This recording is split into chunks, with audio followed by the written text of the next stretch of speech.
help us put this into context and probably tell us exactly what's happening or what is somebody doing about it. I have in the studio this morning Mr. Walter Shikuku Odhiambo, who is the National Director, SOS Children's Villages International.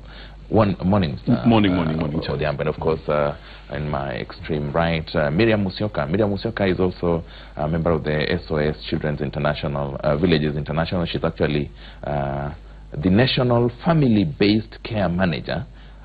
She's also a member of the government's Technical Committee on Alternative Child Care. I'll start with you, Walter. Welcome, Miriam. I'll start with you, Walter. Thank you. Are you people seeing what's happening? Are you people bothered? Are you people doing anything about it? Yes, we are seeing what's happening. First of all, thanks, Charles, for inviting us to discuss this big concern for us as SOS Children's Villages International. We are seeing what's happening, not only in Kenya, but globally. And we are concerned. And that's why we are very grateful that you're able to give us this space to get into this conversation and see how we can be able to contribute to trying and managing this situation.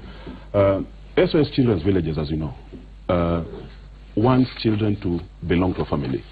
We want our children to live with love, with respect, and with security. But we get concerned that the number of children who do not have that, or who are not able to access families or to belong to families, continues to grow. We are very concerned also that families are disintegrating, and the child ends up being the one who bears the brunt of all this. So we are concerned, and we want to talk to all stakeholders to see how we can be able to mitigate this. And we have a number of programs. Maybe Miriam will talk about some of the programs that we're doing with ourselves, with partners, and with the government to try and help the situation. We have a number of programs that try to support, to strengthen families, so that we are able to mitigate this kind of situations. I've seen from the clip that we are drifting towards a financial problem, leading to this kind of situation and risk to the children. And we are saying as SOS that we have developed a number of programs which we are working with very closely with the government and with other like-minded non-governmental organizations to try and strengthen families and communities, so that at the end of the day, the safety and security of the child is guaranteed. Walter, at the beginning you alluded to the fact that it's not just a Kenyan problem. It appears it's a global problem. Have you people sought to find out what is the cause? Because although people are blaming it on financial position of families, it's barely 4 years since we had an incident in Kenya where a lawyer, somebody who is well off, I want to assume economically, did almost a similar thing to his children and wife. There are a lot of frustrations, there are a lot of challenges with our day-to-day lives.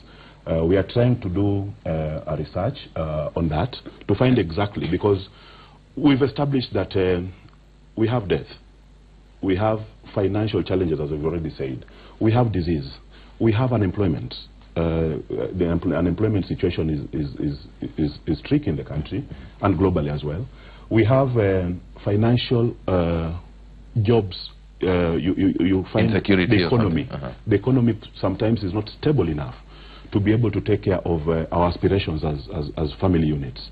So we are trying to look and to find the exact details in terms of what exactly drives the individual family units to disintegrate and therefore expose the child to this kind of risk. To this kind of thing. And now I move over to you, Miriam Musyoka. As the manager, family-based care program for children, children's rights in families, today we realize, like the case we had in Juja, a child living within the family unit gets to suffer the wrath of the challenges that a father or a mother is undergoing. This is not new. We've had cases where a child has their fingers burnt for maybe stealing 10 shillings and so many other things. And most so as a member of the Government Technical Committee on Alternative Child Care.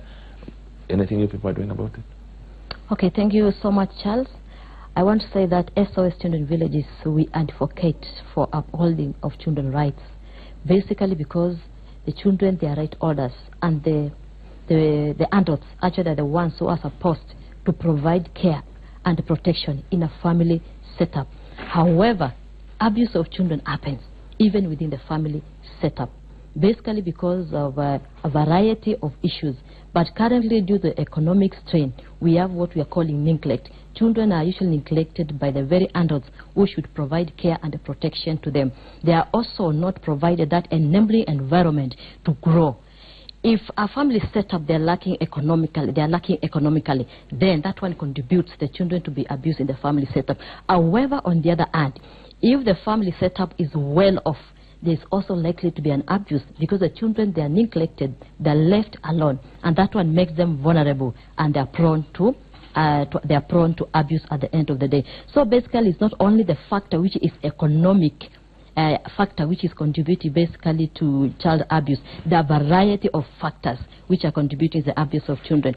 So basically what we are doing in SOS Children Villages, we have 2 programs. We have family-based care, which we refer to as the villages. We take care of children who have lost parental care, maybe through death or through another aspect whereby there is no a caregiver. So we provide a home, or we create a home whereby there is no home. So basically we have a caregiver who is a mother who supports these children throughout the process of life, and we support around 1,200 children in our villages, and we have 5 villages in our Kenya. We have one in Eldoret, Nairobi, Meru, Kisumu, and Mombasa. We also have another program we call Family Strengthening. This one basically we focus on strengthening the family to be able to take care of their own children through empowerment programs, through counseling. What are these parenting. empowerment programs? Empowerment programs is whereby we train the parents depending on their ability, so that actually they can be able to take care of their children. If they are good in business, we train them on business issues, so that we make a startup capital for them to start small businesses, to grow up the businesses.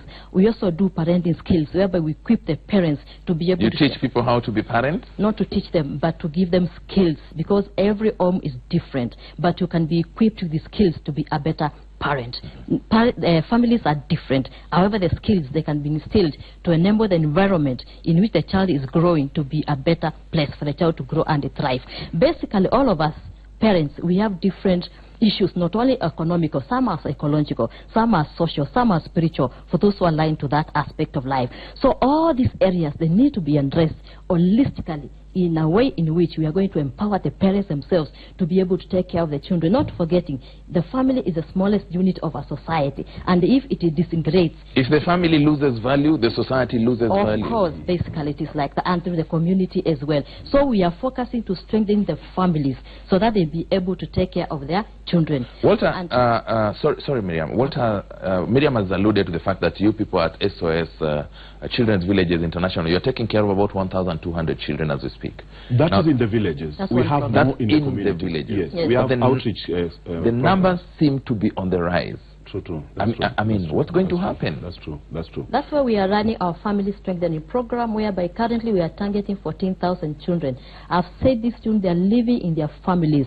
Basically, those families are not so much well-to-do, but we are trying to strengthen those families to ensure that these children are not going to fall back to the family-based care model, which is actually, from the government perspective, is a CCI, Charitable Children Institution. And basically we are trying to enhance the child remains in the family, focusing on strengthening the family. That is now our dimension. Now I look at what's happening, the rising cases. The government is straight. We look at some children's homes, and we see children living in deplorable conditions. Have you people come up with any ideas on how to help mitigate this? Yes, definitely. We are working very closely, as I said earlier, with the government and partners to ensure that the child is not seen as a fundraising item. We want to make sure that the child, as we said earlier, lives in dignity, respect, love, and security, not just as a fundraising item to use to fundraise from donors. So we are working with the government, and that is where I think Miriam is alluding to, that we're also looking at the concept of deinstitutionalization, removing these children from these setups that do not embrace a family-like environment for the children, and putting the child at the center of all the activities that they do. Now, Miriam, sorry, even as you answer this, because I see we are constrained of time, is there an electric switch solution to this? Is there a way we can simply say, from today, no more killing of children, no more mistreatment of children by their parents, even as you people in the the government Technical Committee on Alternative Child Care try to look for ways of avoiding it in future? Okay, what I can say is that there is no justifiable way in which we can actually embrace child abuse. Child abuse is preventable at our cost. It can't be stopped. It is preventable, and it can be prevented from happening. Hence, it can be stopped. So this one calls upon all the stakeholders, all the NGOs who are working in line with the children, the government, the church, the religious departments, and also the media, which can be very useful in doing campaigns, so that we are going to enhance prevention of child abuse from every person who has a responsibility to take care of these children. It is our responsibility as adults to take care of children. We are the duty bearers. The children are the right orders. So we have actually to campaign, all of us, and enhance violence for children is stopped right from the family level, which would trickle down to the community and to the society. How do you get to reach these situations? Or how do people who know children who are vulnerable, get to reach you people? We work very closely with the structures that exist up to they're called Nyumba Kumi elder level. So we work closely with the Nyumba Kumi elders. We work very closely with the chiefs and assistant chiefs, with the police stations, because some of these cases are reported to the police stations, and then directly all the way to the Directorate of Children's Services. So we have a good relationship with them. They know what we do, they respect what we do, and through that then they're able to work with us, to inform us of cases that happen. And then we have to go through the processes of ensuring that we do the right assessments, and then we do the right admission to of the children in the right environments. Finally, Miriam, you people are currently in the technical committee, the government technical committee. You are reviewing ways of making sure that rights for our children are enshrined, protected, and improved, reformed as we move on. When do we expect a report?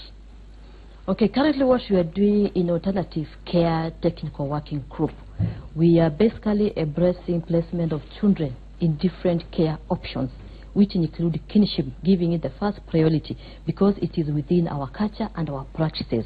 And there are also other options which include foster, we have independent living as well as a CCI, of which the CCI should be the last option, charitable children institution, what we call children's homes. Yes, it should be the last option. We are embracing the fact that the child should remain in the family, and that is why the government has come up with a system we are calling CPIMS, Child Information Program System, whereby all the children in alternative care, they are going to be enrolled in that system for the purpose of case management, monitoring, and getting to know how many children do we have, how many children are placed in alternative care models. And this one will also assist the government in planning and resource allocation, as well as other stakeholders, to have data on which actually they can draw their resources to support the process of children in placement of those alternative cares. Number one, the environment where they are placed, it should provide them with care and the protection. And that is why we are calling upon prevention and also empowering the families to be able to take care of their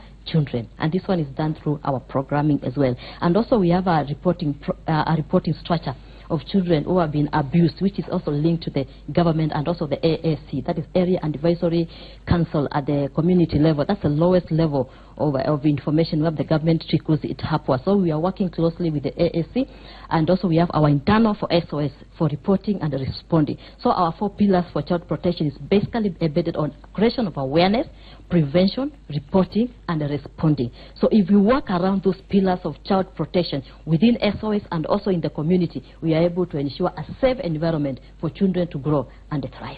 Miriam Musyoka, the national manager, the manager for National Family-Based Care at SOS Children's Village International, also a member of the Government Technical Committee on Alternative Child Care, and of course Walter Shikuku, the National Director, SOS Children's Villages International. Thank you very much. At least viewers out there, somebody is doing something about this menace that seems to keep rearing its head in the society. The most important thing, though, is that the care of a child lies with you and I. If you see a child's rights abused anywhere, if you see a child's rights under threat anywhere, it's upon you as a member of the society to bring it to the attention of the caregivers. Power Breakfast continues after this short commercial break.